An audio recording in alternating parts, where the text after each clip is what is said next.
sábados, ¿no? No, eso era en el caso el del estudio pastor, de las en la 6 de la cuarentena. mañana a las 9 de la mañana. Bueno, el tema que estábamos viendo se titula La lucha del espíritu contra la carne. Ah, sí. Ese es el tema que estábamos tratando y que vamos a tratar de ahora. Y lo voy a hacer lo más pronto posible, amados hermanos, porque recuerden, no vamos a extender el culto a como lo hacemos normalmente en la iglesia. ¿Por qué? Una de las causas es por no estar tanto tiempo juntos. Otras de las causas es porque también todos pueden ir al tiempo que terminemos, es la hora en que se termina ya, pero para que todos vayan a comer a sus casas. ¿Sí me explico? Porque pues aquí no hemos pensado todavía en eso, de que si esto se continúa dando, pues quizás también volvamos a pensar en la comida para aquí, pero por lo pronto, pues lo terminamos el culto a la hora que lo acabamos allá. ¿A qué horas es? A las 2. Las 2 de la tarde. 2 y cuarto cuando mucho. Y entonces, para que podamos entonces cada uno de nosotros acudir a nuestros hogares a alimentarnos. Muy retomo un poco lo que veníamos tratando desde donde el apóstol Pablo nos dice en 2 Tesalonicenses 2:2 que no os dejéis mover fácilmente de nuestro modo de pensar. ¿A qué se refiere ese texto? Se refiere a que no te dejes. ¿Qué es dejarse mover? Ajá, casi de Apocalipsis. La palabra en griego, dejarse mover, significa no ser movido, agitado, molesto, derribado, implicado, destruido o sacudido. Es lo que significa la palabra que está en 2 Tesalonicenses 2:2, si quieren leerlo ustedes, que no os dejéis mover fácilmente de vuestra manera de pensar. Hermano José, ayúdele a buscarle. ¿Sí? Ayúdele a buscarle. Sí, dice así, 2 Tesalonicenses 2:2. Que no os dejéis mover fácilmente de vuestro modo de pensar, ni os conturbéis ni por espíritu, ni por palabra, ni por carta, como si fuera nuestra. ¿Qué es conturbarse? ¿El miedo? ¿Como estar confuso? No, conturbarse es estremecerse. ¿De qué? De miedo. Espantarse Te estremeces de miedo. Así como ayer mi nieto se estremeció de miedo cuando se fue la luz, ¿verdad? Bueno, entonces dice ahí que no nos dejemos mover fácilmente de nuestro modo de pensar. ¿Cuál es nuestro modo de pensar? Pues pensamos que tenemos un Dios poderoso, pensamos que tenemos a Cristo de nuestro lado, pero también pensamos que el Señor nos pide que seamos prudentes y que hagamos nuestra parte. Él ya cumplió con la suya. Entonces no vamos a dejar que por X causa nos quiten de ese pensar, de tener fe en nuestro Dios.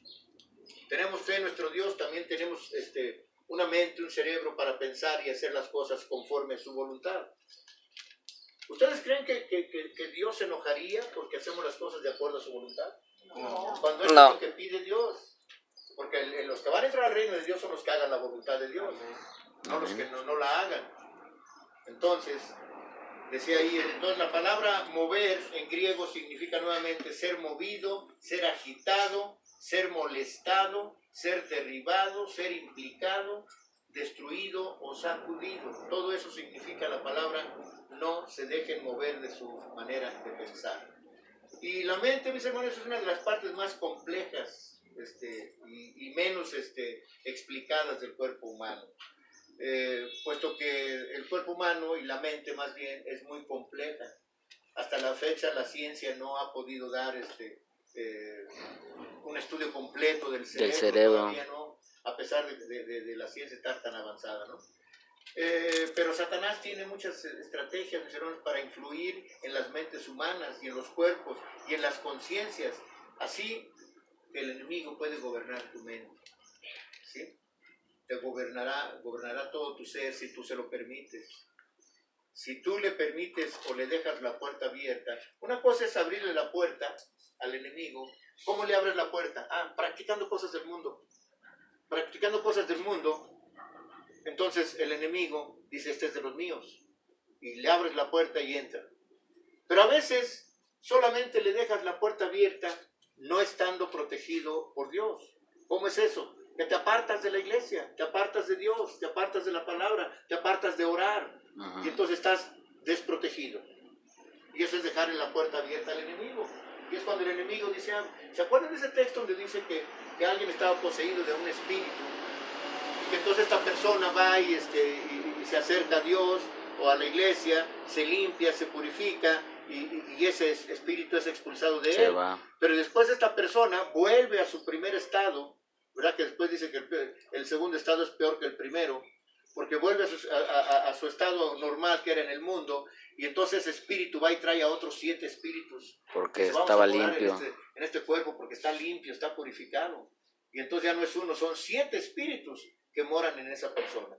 Su lucha es más fuerte. Claro, y su estado actual es peor que el primer estado, cuando se arrimó a Dios. Porque cuando se arrimó a Dios ignoraba muchas cosas. Le fueron perdonadas, se entregó a Dios, se bautizó y toda la cosa, fue perdonado. Pero después de eso, recuerden que la Escritura dice que aquel que peca después de haber conocido la verdad, el que peca deliberadamente, después de haber conocido la verdad, no queda más que una horrenda expectación. Una expectación, un horrendo juicio. Así que entonces entendamos esto. Entonces la puerta abierta se le deja al enemigo de esa manera. La iglesia, mis amados hermanos, 17. ha estado bajo la influencia de Satanás y bajo ataques. Y la iglesia no debe de ignorar sus maquinaciones. La iglesia no debe de ignorar cómo se maneja el enemigo. O sea, en muchas iglesias, casi la mayoría no hablan de estos temas, ¿eh? Porque no, ¿cómo crees que el diablo? No, cruz, que se vaya el diablo, ¿no? Y venga Jesús. No quieren hablar de eso. Mis hermanos, dice la Escritura de Pablo, dice, no se dejen mover fácilmente de su manera de pensar. Y si su manera de pensar está en Cristo, no se preocupen, no se muevan de ahí. No se muevan de ahí porque el enemigo ya fue vencido por Cristo en la cruz. ¿Eso lo creen por fe, mis hermanos? Amén. Eso es muy bueno. Así que entonces, mis hermanos, por lo consiguiente, la iglesia debe conocer cómo luchar contra las acechanzas del enemigo público número 1, que es Satanás. El diablo, el chamuco, el conocer a engañador. nuestro enemigo, hermanos, porque nos debemos de cuidar de él. No luchar contra él, porque ¿qué podría un humano contra un ser espiritual? Nada. Pero nuestras armas, no sé si ya lo leí o lo volvemos a leer después. Nuestras armas no son carnales, hermanos. Nuestras armas son espirituales. Amén. Las armas que usamos en contra del enemigo son espirituales. Satanás espera que tú tengas algo que hacer en la obra de Dios y trata de impedírtelo. Trata de impedirte que cumplas, que vayas, que actúes. Cuando él sabe que tú vas a hacer algo para Dios, te interrumpe, te pone piedras en el camino, te saca lo que tú quieras, especialmente el día sábado. Lo que tú quieras y mandes te pone enfrente, porque quiere impedirte el que cumplas con Dios. El enemigo te pondrá piedras en el camino para obstaculizar tu participación en la obra de Dios. Y vemos algunas de las estrategias del enemigo, Satanás, que tiene para controlar las mentes de las personas. Y bueno, podríamos decir, no, pues a mí no me va a controlar porque yo estoy con Cristo, pero a veces sin darte cuenta le dejaste una puerta abierta. Él no toca, como Jesús. Jesús sí dice, Heme aquí. hay alguien aquí, yo toco, y si alguien abre, entro y ceno con él. Si no, sigo mi camino. El diablo no, el diablo se cuela. Cuando menos sientas, ya está en ti. Así que entonces, tenemos que ver algunas de las estrategias que Satanás tiene para controlar las mentes humanas. Y ver una cosa, hermanos, un punto que tiene para controlar las mentes es cuestionar la autoridad de Dios y su palabra. Esa es una de las estrategias que él tiene. El de que tú dudes de alguna palabra de Dios, ¿no? Oye, pero ¿cómo puede ser posible esto, no? ¿O cómo puede ser aquello? ¿O cómo? Esto no da resultado, pues yo oro y no me escucha el Señor, y yo siento que el Señor no me... Eso es dudar o cuestionar la autoridad de Dios y su palabra. Y esta fue la primera estrategia que Satanás usó en el principio de la creación. ¿Cómo la usó? Con Adán y Eva. Fue la primera estrategia. ¿Por qué? ¿Por qué fue la primera estrategia? A Eva, aunque Dios dice, ¿no? Que no comas Del fruto. Como que fue muy Sutil. sutil. Sí, pero no fue ese el punto fue cuando le dijo, No, porque si como de eso voy a morir. Dice, no, no morirás. Lo que no Ahí quiere es que la seas hace como dudar, él. entonces, caray, yo no moriré. No, sino lo que él no quiere es que seas como él, como Dios. Si Dios Dice la dijo que Escritura morirá entonces porque dio va a fruto morir, apetecible. ¿Qué hizo Eva? Dudó de lo que Dios había dicho. Dudó de eso. Y a veces también nosotros dudamos. De esa manera es una estrategia del enemigo, que nos hace dudar de la Biblia o de lo poco que hemos leído, porque, les repito, no tenemos el hábito de la lectura bíblica. Y por ello entonces nos privamos de muchas bendiciones.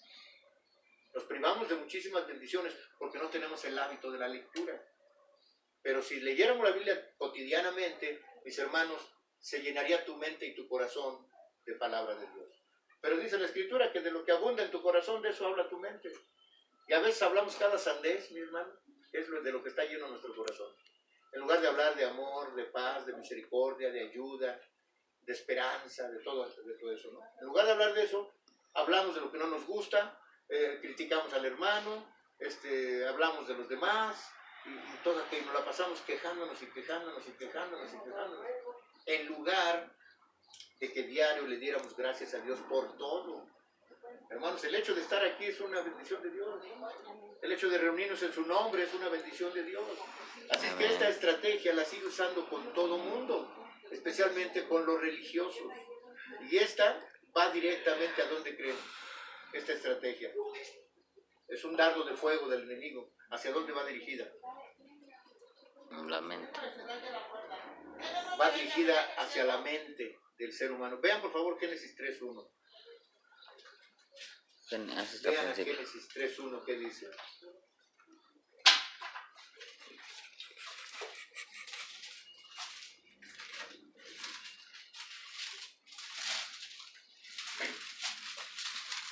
¿Lo leo, hermano? Por favor.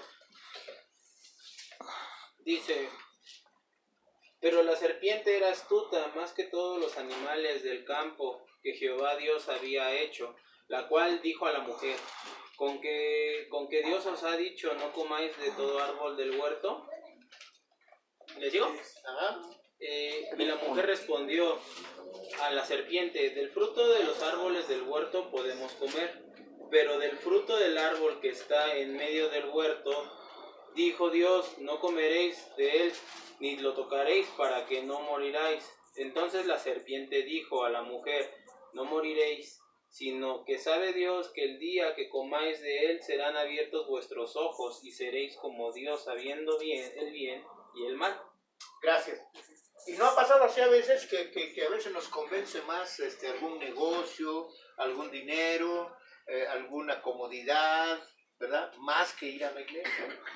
A veces, no, pues yo voy a hacer esto, no, pues yo voy a hacer aquello. Y ya nos está haciendo dudar de que Dios dice claramente que si tú estás con Él, Él está contigo. Él lo dice claramente. Y nos hace dudar, entonces, nos hace dudar aunque acallemos nuestra conciencia, ¿no? Porque nos decimos a nosotros, no pasa nada, ¿qué tiene? No, es que no, les digo que no pude. Es que se atravesó esto, se atravesó aquello, y no pude, y no fui por esto y lo otro. Nos mucho más pecado autojustificamos. de que pensamos, hermano. Sí. Pensamos que es algo pasajero, una mentirita, como dicen por ahí, Blanca. Aquí yo he encontrado cuando le dicen, es que no es así, Dios dice así y así, ¿no? Y dice, y está siendo mentiroso a Dios. Exacto. Y eso ya encierra mucho más pecado. Sí, en efecto. Entonces, mis hermanos. Y eso hacemos nosotros cuando decimos, no hay bendición, no hay esto, no, Dios miente cuando dice que trabajemos 6 días y vamos a tener la bendición, no, y yo me veo igual, ¿cómo? Si no va a recibir la bendición, ¿cómo la va a tener? Así es. Bueno, entonces dice, cuestionar también la palabra de Dios nos lleva a las dudas y a la incredulidad y al escepticismo y por ende a la pereza espiritual. Oye,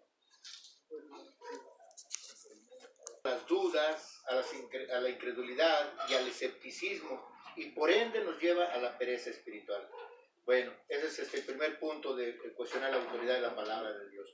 Otra estrategia que usa el enemigo para dominar la mente de las personas es el engaño y la seducción. Engaño y seducción de muchas cosas en el mundo. Queremos todo, deseamos todo, deseamos, codiciamos todo, queremos esto, queremos aquello. Y entonces esa es la seducción del mundo. El engaño es que te va a ir mejor. El engaño es que vas a tener un beneficio. El engaño es que vas a estar mejor. Y entonces dices tú, sí, hombre, vamos a hacer esto. Ay, para el otro voy a la iglesia. Entonces, ese es el engaño. La seducción es que el mundo te atrae. Lo material. Digo, no que no haga falta, hace falta, y más en esos tiempos. Hace mucha falta. Pero de alguna forma te va a llegar ese pan de cada día. De alguna manera Dios proveerá. Y bueno, hasta ahorita lo que ha pasado y lo que está pasando y lo que va a pasar. ¿Alguno de ustedes se ha quedado sin comer? No. Yo creo que no, hermano. Y les repito nuevamente, ya no están los tiempos como para decir, bueno, pues voy a hacerme famoso, voy a hacer un gran negocio, voy a estudiar para obtener un título, voy a ejercer, no. Yo creo que para nosotros, nuestra condición humana, humilde, es como para serle fieles a Dios y no nos faltará nada. ¿Ya no hemos practicado el Salmo 23, hermano? ¿Se acuerdan del Salmo 23? A ver, ¿quién se acuerda de él? Jehová es mi pastor, nada me faltará. Pero lo dicen así como que no lo creen. Jehová es mi pastor y nada me faltará. Aunque ande en valle de sombra de muerte, no temeré mal alguno. Tu vara y tu callado me infunden aliento. Aderezas mesa delante de mí en presencia de mis angustiadores. Unges mi cabeza con aceite. Mi copa está rebosante. Amén. Tú estarás conmigo. Entonces, practiquemos el 103 también. Dice, no te olvides de ninguno de sus beneficios. Bendice alma mía, Jehová. Bendice alma mía, Jehová. Y no te olvides de ninguno de sus beneficios. Él es el que sacia de bien tu boca. Él es el que rescata tu alma de la tumba. Él es el que sana tus dolencias. Él es el que te rejuvenece. Como el águila. Ven a su pastor, casi de 71 años. Bueno, más bien de 71 años. Y me siento como de 20. No más que a veces me siento y ya no me puedo parar. Pero bueno, Dios me mantiene firme, mis hermanos. Dios me mantiene firme porque confío en Él. Amén. Pongo mi vida en sus manos. Y digo, Señor, hágase tu voluntad. Señor, mi vida es tuya y mi vida es mía, pero te la ofrezco. Así dice un canto que tenemos. Sí. Mi vida y te la ofrezco. Fresco. Y cuando el Señor diga, Ignacio, hasta aquí llegaste, Señor, estoy listo. Entonces es fe en el Señor, no engaño ni seducción. Así que entonces el engaño es su arma favorita del enemigo, ya que él engaña. ¿Y qué creen? Nosotros se lo permitimos. Nosotros le permitimos que nos engañe. ¿Por qué se lo permitimos? Porque les repito, a veces nos convence más otra cosa que la misma palabra de Dios. Llámese lo que sea. Nos convence otra cosa antes que la palabra de Dios. ¿Sí, hermano? Y es lógico, ¿no? Porque el enemigo jamás se va a presentar en algo que te aburra o te que no te guste, sí, exactamente. O sea, se va a presentar como algo que te llame la atención o te atraiga. Así es. Es lo que yo digo. Pasen. Sí, entonces, pasen, ahorita les dan una silla. Es propio. Bienvenidos, Dios les bendiga. Y nos subyuga el mundo, hermanos. Créanme que, imagínense nomás en la cárcel, por ejemplo, yo que estuve en la cárcel de joven y que además fui al ministerio carcelario por más de 3 años, casi 4 años, estuve yendo a predicar a los reclusorios. Allí conocía yo casos donde lo que deseaban ardientemente ahí algunos presos era comer. O sea, ya no les importaba nada estar que los tenían, esa hijo, gracias. Pues aquí, ¿no? A ver si lo podemos colgar de ahí mientras nomás. Entonces, ellos ya no les importaba estar en la cárcel, no les importaba estar presos, que no tuvieran ropa, que no tuvieran a la familia. Lo único que deseaban era comer, nada más. Y a veces les daban, porque estaban castigados, a veces nomás les daban una cosita de nada de comer. Decían, no, o sea, a nosotros nos dan así, mira, una cosita así nomás para todo el día. Arriba del tendedero. Entonces, lo que deseaban ellos era comer, hermanos. Imagínense que así estemos nosotros ahora. Que nuestro deseo sea que el Señor nos provea del pan de cada día. Todo lo demás es ganancia, hermanos. Tenemos un techo sobre nuestra cabeza, es bendición de Dios. Tenemos familia, es bendición de Dios. Ya comimos, es bendición de Dios. Tenemos familia, es bendición de Dios. Tenemos un sol que nos quema, pero mira, nos tapamos aunque sea con una lona vieja, pero nos tapamos. Es bendición de Dios, hermano. Entonces, lo que debemos de desear es precisamente el hecho de que Dios esté con nosotros y el diablo no se interponga. Así que el engaño es su arma favorita del enemigo, ya que él engaña y nosotros se lo permitimos. Nosotros nos dejamos engañar. Él engaña a la mayoría de asociaciones religiosas. ¿No tienes un banquito o una cita verde para Javier? Ay, no me había fijado que por favor. Estaba parado. No me fijé, perdón, Manuel. Entonces, él engaña a la mayoría de asociaciones religiosas con espíritus de error y doctrinas de demonios. Ustedes eso lo saben ya desde hace mucho, ¿no? La mayoría de asociaciones religiosas están basadas en doctrinas de error, o sea que no son bíblicas. ¿Sí? También se engaña diciendo: no necesitas acudir a la iglesia, hombre. Acabo de alguien que estuvo en nuestra iglesia y se salió por ética, no decimos nombre. Dice, no, si yo leo la Biblia diario en mi casa. Oh, pues qué bien, ¿no? Oro en mi casa. Pues qué bien. No necesito ir a la iglesia. Pues está bien para ti, ¿no? Dice que el hombre es sabio en sus propios pensamientos. Entonces, no necesitas estar todo el día metido ahí. ¿Qué dicen la mayoría de las reuniones religiosas? Nomás 2 horas. Dicho, llega hasta donde dice que no dejes de congregar. Exacto. Nomás 2 horas o 3 horas es lo que usan la mayoría de las reuniones religiosas. No más. Si habrá alguien que se esté 4 horas, ya es mucho. Pero el Señor no dice, y 3 horas del séptimo día son para mí, o 4 horas del séptimo día, no. Él dice, 6 días para ti y 1 para mí. Y 1 entendemos desde la puesta del sol hasta la puesta del sol. Hasta la metida del sol. Así que entonces... Es lo que me está haciendo tu señor polvito. El polvito, sí. Dice también, ¿para qué estudias la palabra de Dios, hombre?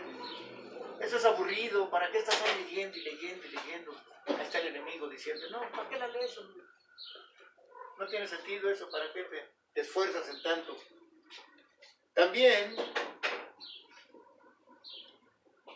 dice,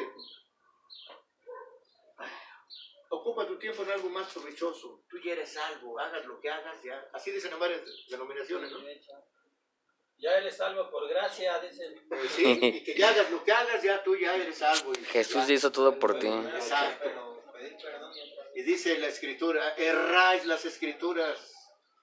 Cuando dice el Señor, presentad vuestros miembros en santidad delante del Señor. Ahí no dice hagas lo que hagas. Ahí dice, presenta tus miembros en santidad delante del Señor. Porque sin santidad, ¿qué pasará? Nadie verá al Señor. Nadie va a ver al Señor. Entonces, mis hermanos, continuamos. Yo creo que voy a meter aquí en el cubito. Sí, ahorita es lo que... Ahorita te voy a acomodar, espérame. Bueno. Ahí sí. Una sombra grande allá, otra sombra grande acá, pues yo estoy en el rayo del sol. Bueno, entonces, también engaña por medio de los horóscopos. ¿Sabían ustedes que espérate, Si nos metemos al bote. eso es lo que voy a hacer. Hermano, Un rayito de sol. Ahorita no lo queremos tapar, pero ¿qué tal el tiempo de frío? Que nos dé el solecito. Que salga el solecito. Bueno, entonces estábamos en eso, mis hermanos. Engaña también. Hay hermanos que todavía creen en los horóscopos. Hay hermanos que todavía traen su patita de conejo de la buena suerte. Todavía traen su pulserita de roja La para rojita. que no les hagan ojo. Estas cosas ya deben de pasar de nosotros, hermanos. Son las cosas viejas. Esas ya no deben de estar entre nosotros.